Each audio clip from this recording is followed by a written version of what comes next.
नमस्कार, आप देख रहे हैं लाउड स्पीकर 90 एफएम और सुन भी रहे हैं लाउड स्पीकर 90 एफएम। आज हमारे स्टूडियो में उपस्थित हैं doctor Preeti Tripathi ji, assistant professor CRD PG college Gorakhpur. Ma'am, हमारे स्टूडियो में आपका बहुत बहुत स्वागत है। मैम, आपकी 3 बुक पब्लिश हुई है, तीनों राजनीतिक विज्ञान से संबंधित है। पहली बुक राजनीति के सौम्य पुरुष लाल बहादुर शास्त्री, दूसरी राजनीति विज्ञान के सिद्धांत, तीसरी राजनीतिक सिद्धांत की समझ। तो राजनीतिक के टीचर होते हुए ये कहाँ से साहित्य का प्रेरणा आपके अंदर आ गया? जी, कोई भी भारत में रहने वाला पॉलिटिक्स करने वाला साहित्यकार होता है, ऐसा नहीं है। कोई भी हिंदी भाषी जो हिंदी पढ़ता हो, हाँ। सबसे पहली गुरु तो माँ होती है। हाँ। माँ से ही प्रेरणा मिली हिंदी पढ़ने की। मेरी मामी पढ़ा करती थी। हाँ। उपन्यास बहुत पढ़ती थी। और हमने अटल जी हमारे सामने उदाहरण थे। राजनीतिज्ञ थे लेकिन कविताएं लिखते थे। उनकी कुछ रचनाएं तो हृदय स्पर्शी हैं। हाँ।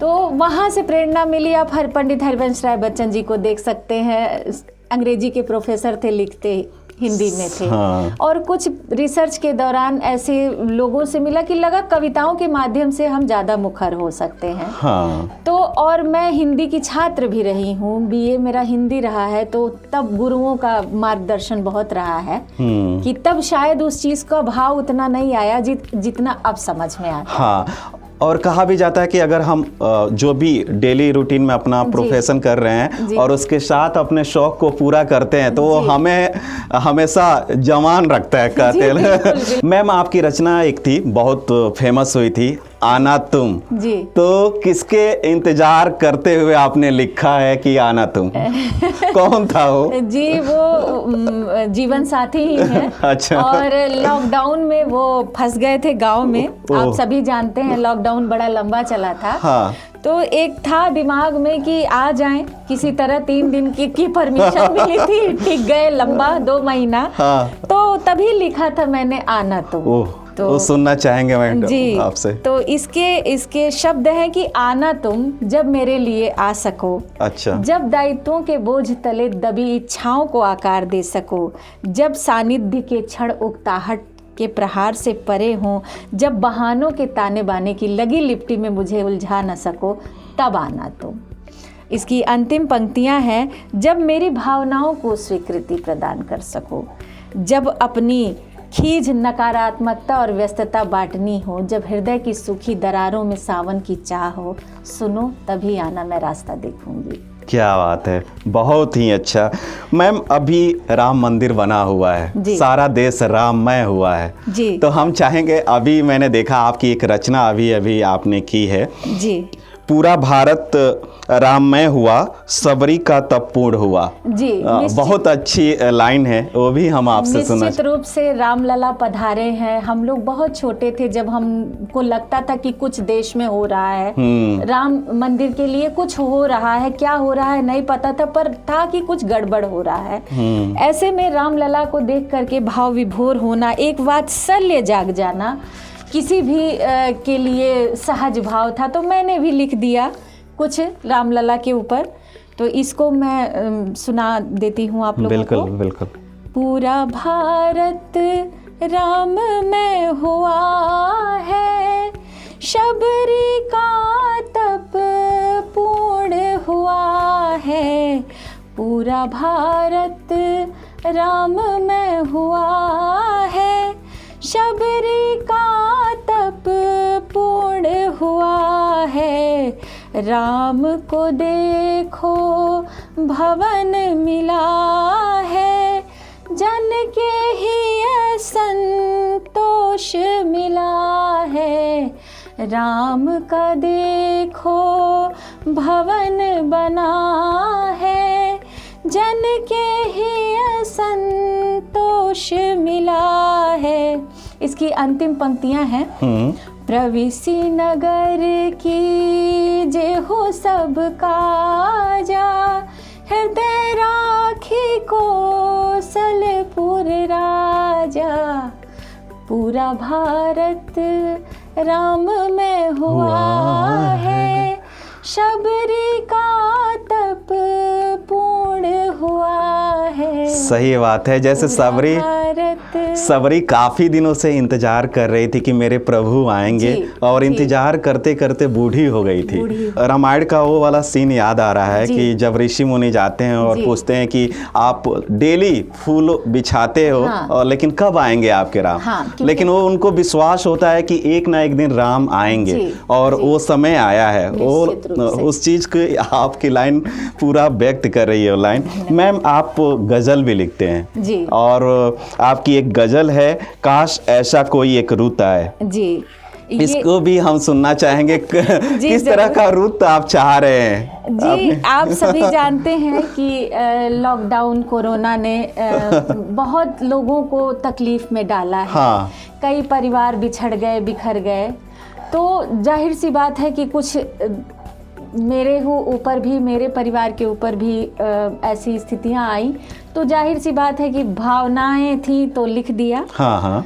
तो काश ऐसी एक रुत आए, इसकी 2 पंक्तियां सुनाना चाहूँगी। बिल्कुल।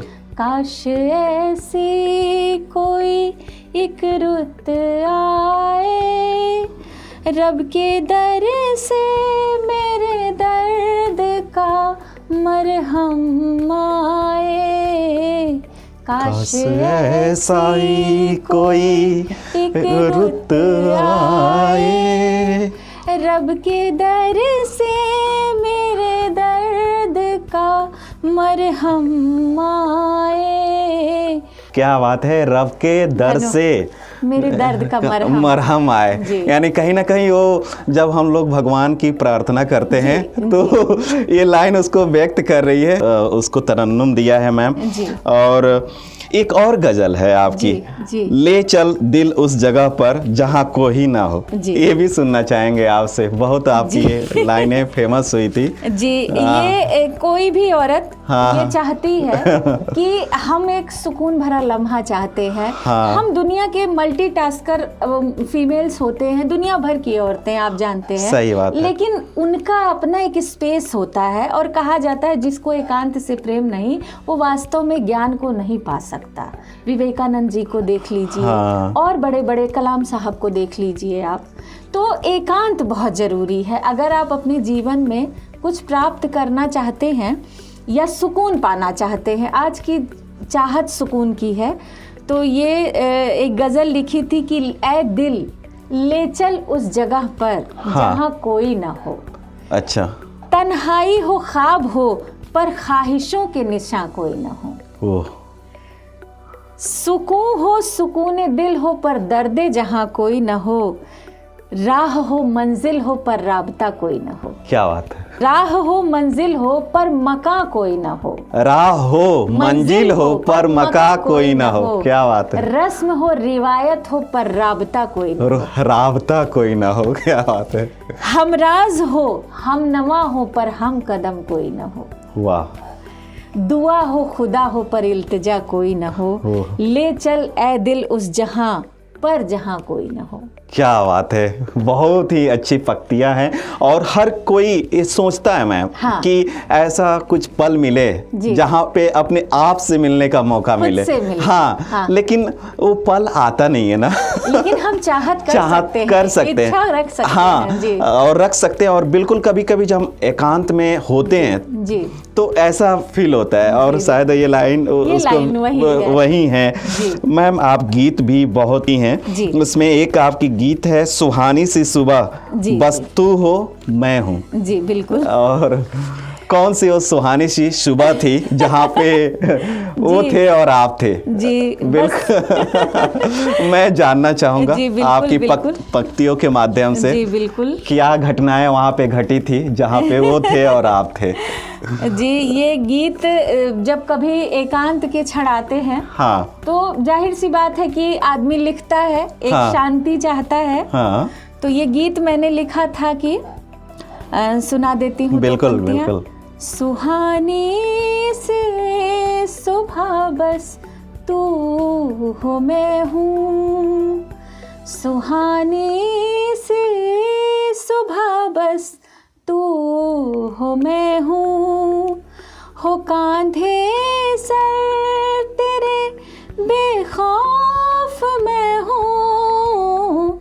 सुहानी सी हो मैं हूँ। क्या बात है।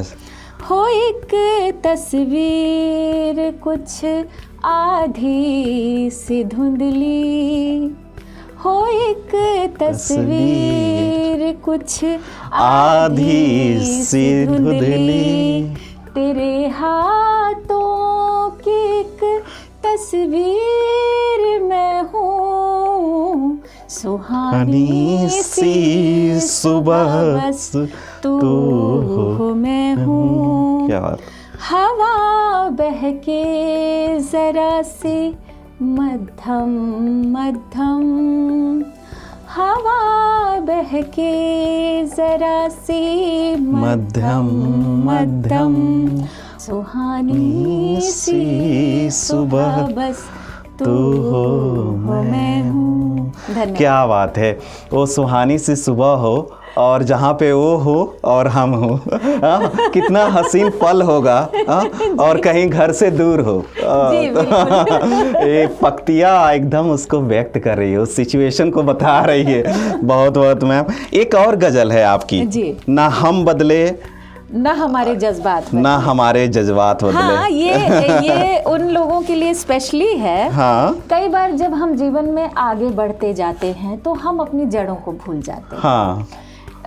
आप देखिए कलाम साहब, हाँ। मेरे आदर्श हैं कलाम साहब, अटल जी आदर्श हैं, और दोनों समानांतर चले थे। ये प्रधानमंत्री और राष्ट्रपति ऐसे थे कि जब हम युवा हो रहे थे, हम राजनीति को जान रहे थे, तब ये आदर्श हमारे सामने थे। हाँ।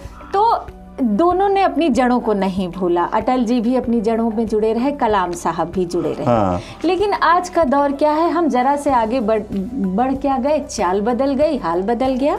तो उसी पे मैंने ये लिखा है कि न हम बदले न हमारे जज्बात बदले, फिर न जाने कितने वक्त और हालात बदले, लोग बदले, रूप बदला, रुपया और रुतबा भी बदला, और न जाने कितने सावन और भादो बदले, पर न हम बदले न हमारे जज्बात बदले।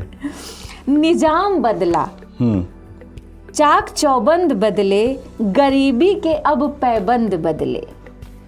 निजाम बदला, चाक चौबंद बदले, गरीबी के अब पैबंद बदले, रुख बदले, तजुर्बात बदले, पर न हम बदले न हमारे जज्बात बदले। क्या बात है। वाह। रूह बदली, एहसासात बदले, रस्मों रिवाज के इंतजामात बदले। हाँ। रूह बदली, जज्बात बदले, रस्मों रिवाज के इंतजामात बदले, पर हम न बदले न हमारे जज्बात बदले। क्या बात है। हम बदले ना हमारे जज्बात बदले। जी। मैम, शिव जी का आपका एक मुक्तक है जी, बहुत ही शानदार लाइन है जी। मैं शिव नहीं हूँ। जी। तो हर विधाओं से मैं आपकी थोड़ी थोड़ी सुन रहा हूँ। अभी गज़ल सुनाओ, आपकी कविता भी सुनी, अभी गीत भी सुन लिया। एक तो ये वाली भी हम सुनना चाहेंगे, मुक्तक है आपकी। निश्चय ही। हाँ। शिव हम सब में है, आप में है, मुझ में है, आदि अनादि है, अनंत है। हाँ। हम सभी शिव हैं। हाँ। तो कभी ऐसे ही मुक्तक लिखा था कि मैं शिव नहीं हूँ, मैं शिव नहीं हूँ, मैं एक साधारण मनुष्य हूँ। हाँ। मैं शिव नहीं हूँ, कष्टों का मैंने शनह शनह विष पान किया है। वाह। कतरा कतरा शिव की भांति मैंने भी विष पिया है। मैं शिव नहीं हूँ जिसके विष को शक्ति संतुलित कर सहेज दे। मेरा गरल मुझे स्वयं में तिरोहित करता जाता है। मैं शक्ति नहीं जो विष की विषाक्तता को कंठ में सहेज सके। मेरे भीतर मेरा मैं मरता जाता है। हाँ। मैं भक्ति नहीं हूँ जिसके आह्वान पर शिव प्रकट हों। मैं बादल भी नहीं जो बरसकर हृदय की धधकती ज्वाला को शांत कर दे। मैं चटकीली धूप भी नहीं जो आँखों की नमी सोख कर काई को खत्म कर दे। मैं क्या हूँ, मुझ पर विषपान की बाध्यता क्यों। मैं सजीव हूँ पर यह निर्जीवता क्यों। मैं बलवान हूँ पर यह बलहीनता क्यों। मैं सर्वस्व नहीं पर कुछ भी नहीं क्यों। मैं क्या हूँ, क्यों हूँ, मैं अज्ञात हूँ। मैं शिवमय हूँ, मैं शिव नहीं हूँ। सही बात है। जब शून्य पूरा हो जाता है तो यहाँ पे दो चीजें आ रही हैं, मैं शिव हूँ, मैं शिव नहीं हूँ। मैं शिव नहीं हूँ, मैं शिवमय हूँ। शिवमय हूँ। हाँ। थोड़ा सा और इसको बताएंगे जी। कि मैं शिव नहीं हूँ, एक्सप्लेन। मैं शिव नहीं हूँ, शिव की तरह मुझ में धैर्य नहीं है। हाँ। शिव की तरह मुझ में उतना संकल्प नहीं है। मैं तो शिव की अनुगामिनी हूँ, जो शिव रास्ता दिखाते हैं उस पे मैं चल सकती हूँ, पर मैं विषपान नहीं कर क्या बात सकती है। शिव की भांति। जाते जाते आपसे एक और आपकी रचना है, चलो फिर से तुम्हें याद किया जाए। जी। तो किसको याद करने वाले हैं आप और किसको पुनः आप याद कर रहे हैं? जी बिल्कुल, हर किसी के जीवन में बहुत सारे लोग ऐसे आते हैं जो पेन दे के जाते हैं। जरूरी नहीं है कि वो प्रेम के ही साक्षी हों, बहुत पर सारे पेन के साक्षी जरूर होते साक्षी, हैं। सही कोई कह रहे हैं दोस्त आप। होता है, कोई रिश्तेदार होते हैं, हाँ, कोई अपना होता है, जीवन साथी से ही झगड़े हो जाते हैं। सही बात है। तो ये एक गजल लिखी थी, मुख्तसर सा प्यार। जैसा आप जानते हैं कि हम जो कवि होते हैं, दिमाग को ही उलट देते हैं, जो दिमाग में चलता है वो यहाँ लिख देते हैं। हाँ। तो इसको मैं सुनाना चाहूंगी, चलो फिर से तुम्हें याद किया जाए। चलो फिर से तुम्हें याद किया जाए। चलो फिर से दिल आबाद किया जाए। क्या बात है। एक मुद्दत से खाली है दिल की दरो दीवार, चलो फिर से इसे शादाब किया जाए। वाह। बीनाई बख्शी जाए आंखों को, बीनाई का मतलब होता है रोशनी। हाँ। बीनाई बख्शी जाए आंखों को, दिल के गोशे को आफताब किया जाए। रूह को रूह की तिश्नगी से जोड़ा जाए। तिश्नगी का मतलब प्यास होता है। किसी को हम कनेक्ट करते हैं तो जब याद करते हैं तो अचानक से उस माँ का फ़ोन आ गया, किसी फ्रेंड का फ़ोन आ गया, भाई का फ़ोन आ गया, हस्बैंड का फ़ोन आ गया। तिश्नगी इसको कहते हैं, कनेक्शन सोल टू सोल। हाँ। रूह को रूह की तिश्नगी से जोड़ा जाए, क्यों न गुफ्तगू दो चार किया जाए।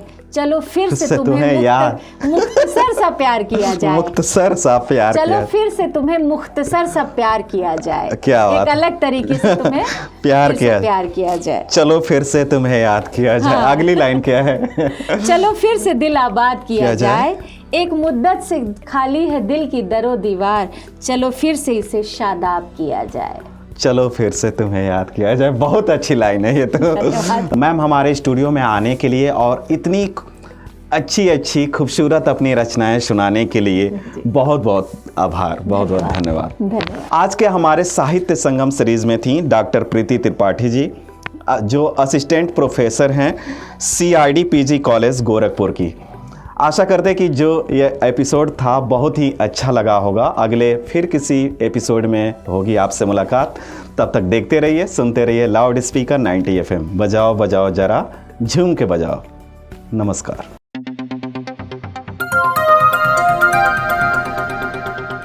बजाओ जरा झूम के बजाओ, बजाओ बजाओ जरा झूम के बजाओ।